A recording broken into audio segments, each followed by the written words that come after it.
RMC, let's go through another fundamental movement. This time we're going through the squat or knee bend. For the purposes of today, we're going to focus on the basic air squat, proper setup, proper movement pattern, and some common faults that we see and how we can correct them. And the reason we're going to really be relentless on this air squat and trying to perfect the movement in the air squat is to help prevent any bad habits from forming as we start adding load and weight and intensity, and that's when we can start to see injury or not an improvement in our performance. So let's get started. Okay, let's get you set up for the basic air squat. Your feet should be about shoulder width apart.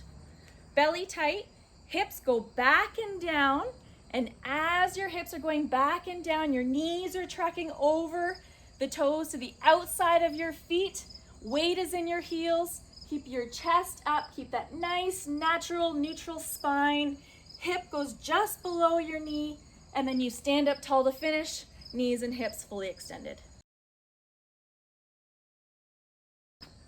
Okay, one common fault that we tend to see is not going deep enough in your squat. So it could look something like this, where you've got a slight knee bend and then you stand up tall. A slight knee bend, stand up tall. We want to try to increase that range of motion. So let's get a target set. So set yourself up with a target that allows yourself to squat 2 parallel or maybe just below. And then as you get comfortable, you can always decrease the height of your target as you're gaining confidence and strength, hitting that target just below parallel. So again, squat stance stays the same, shoulder width apart, hips go back and down, and you want to keep going down until you hit that target, and then you stand up tall. So you get comfortable getting to that depth. Or you can do a bottoms up squat where you start on the target, squeeze your legs, squeeze your bum, stand up tall, and then go back down. Again, creating that good habit of getting to full depth for your squat. Okay, another common fault that we tend to see is when our knees start to cave in on themselves. So the squat looks like this, setting yourself up as we go down, knees come in and standing up tall. So again, knees in and standing up tall. So you're not doing your knees and your joints any favors squatting that way. So let's practice that healthy movement of tracking our knees over the middle to the outside of your foot, trying to think about squeezing your feet or trying to split the floor beneath you as we're squatting, tracking those knees to the outside of our toes and our feet, and then standing up tall. If that's still not working for you, maybe find a box or a bench or a post to give you that feedback to let you know if you're successful in tracking your knees out. So I'm setting myself up, shoulder width apart, hips go back and down, my knees are still in, I don't feel the post, press those knees out. As soon as I do, I feel that post, and then standing up tall. So I've been given that feedback. So practicing those healthy movement patterns is going to set you up for success and ensuring those knees stay nice, strong, and healthy. Okay, weight shifting in your toes. So what that looks like is your knees kind of come forward and the weight of your squat is forward onto your toes. So back to basics. Let's think about driving through our heels. So maybe it's a matter of when you get to the bottom, exaggerate the movement. Think about lifting up your toes so the weight is planted and rooted in your heels, and then driving out of your squat from that position. Or again, reiterate the basics of hips back and down, forcing yourself to get your weight shifted to the back of your body, driving those hips back, bringing them down, forcing yourself to put the weight on your heels, activating your posterior chain, which is the back of your body, and driving out of the position. Okay, an early knee bend in the squat. So yes, the squat is a knee bend, but don't be in such a hurry to activate the bending of the knee. So what an early knee bend looks like is this, okay? Where you're starting the movement with your knees and then you go into your squat. What you want to do is throw your hips back, right? So let's move our hips back and down, delay the knees slightly before we start the bend. So two things. You can think about going back to basics and think about pushing your hips back and down so we slightly delay that knee bend, or find something that's gonna block your knee so you can't get into an early knee bend. So put a box in front of you, a bench in front of you. You can use a post. Okay, so if I'm gonna do an early knee bend, I'm gonna feel it and get that feedback from the post. So if I need to think about not touching this post at all with any part of my body, my hips are gonna go back. It's gonna force me to go hips back and down versus that early knee bend, or otherwise my leg is gonna touch that post. So hips back and down before the knee bend happens. Okay, here's another one for you. Loss of neutral spine. So we all have this nice natural curve in our lower back, our lumbar spine. And sometimes when we squat, that natural curve goes away. So again, from the beginning, you know that when you're going down, we always want to make sure that we keep that natural lumbar curve. But sometimes what happens is when we're going down in our squat, we lose it. And that rounding starts to happen in our lower back. You can see it here. Okay, so it rounds as we go down. So that's going to cause, over time and repetition, and especially if we add load, some possible injuries in your back and your other joints.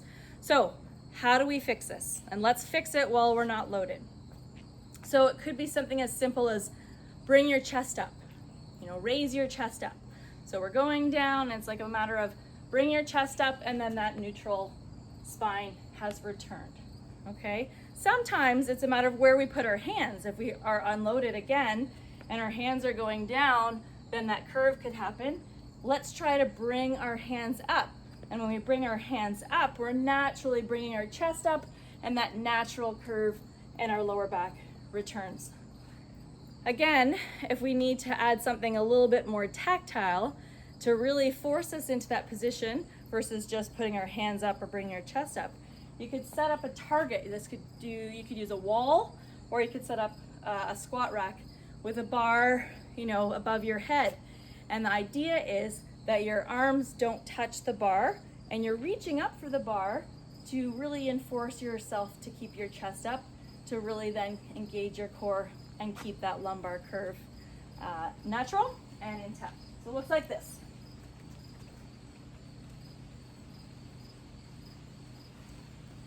All right, give it a shot. Okay, this next fault is when you lose that natural lumbar curve in your spine, and also going too deep into your squat. Some of you may have heard of the term called butt wink, and that's essentially what's happening is we lose any engagement in our core and in our hamstrings. So it looks like this, where we just kind of sag and our spine is curled at the bottom, and then we stand from there. So a couple things to really remind yourself if that's happening to you is to think about pulling yourself down. So feel that tension in your hamstrings as you're going down. Also in terms of depth, be aware of just trying to get your hip crease below your knee in terms of depth, and not feeling like you have to go, ass to the grass, as they say. Or find a target. If you're finding that you're constantly doing a wink and you don't know when it's happening, let's get you to hit to a target before it happens, and again, create that healthy habit so you get comfortable going to that depth to avoid that butt wink from happening. Because what can happen is if you're constantly doing that butt wink and you start adding load on top, if you're doing front squat, back squat, overhead squat, it's going to put a lot of shearing pressure on your lower back, and you're setting yourself up for injury. So set yourself up for success, work through this fault, and get stronger. Let's talk about what an immature squat is. So I've set up for my squat. Feet are shoulder width apart, belly tight. Hips are gonna go back and down. My arms are going up, my knees are tracking out. The weight is in my heels. I've got a nice natural curve in my spine. So what is wrong? I've just hit all the points of performance. I stood up tall to finish my squat. Again, the only difference is that my torso is in a forward inclination. So see here, it's forward. So all the points of performance are there, but I'm in this forward inclination. What I want to do is get to here. So how do I get from here to here? Well, squeeze your belly. You're gonna feel a little bit of pressure in your lower back. That's working your erector muscles. Bringing your arms up higher. If that still is a challenge for you and you can't get into that position, your torso is still in that forward inclination, then we can do what's called squat therapy. So going to a wall, going to a barbell setup on a squat rack, setting up a target, and again, that's gonna give you some feedback about getting to depth and keeping ourself in an upright position, or as upright as possible, while maintaining all the other points of performance. So it looks like this.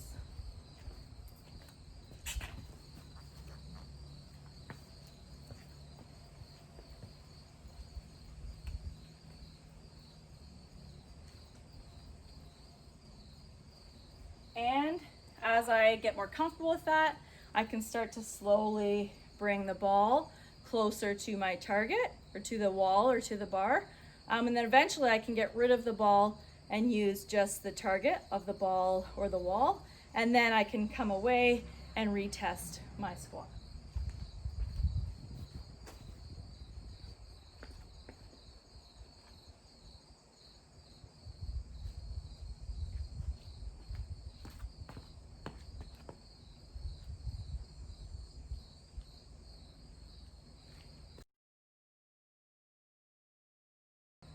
Okay, do you have more than one fault in your air squat? So let's say you're losing that natural curve in your lumbar spine and your knees are caving in. What do you do? Well, you can separate the fault and work on each one individually, or you can try doing what's called squat therapy. So set yourself up close to a wall or a squat rack with a ball. Go back to the basics, repeat all the key points of performance of the general air squat. Stay there, get those reps in. Create a healthy habit, get that movement pattern in, and then over time and over reps, come away from those tools and then doing your air squat without the dependence on those tools, and you'll find huge improvement in your movement. Okay, so be relentless with these faults, really try to perfect that movement, and you will see leaps and bounds in your performance and your injury prevention.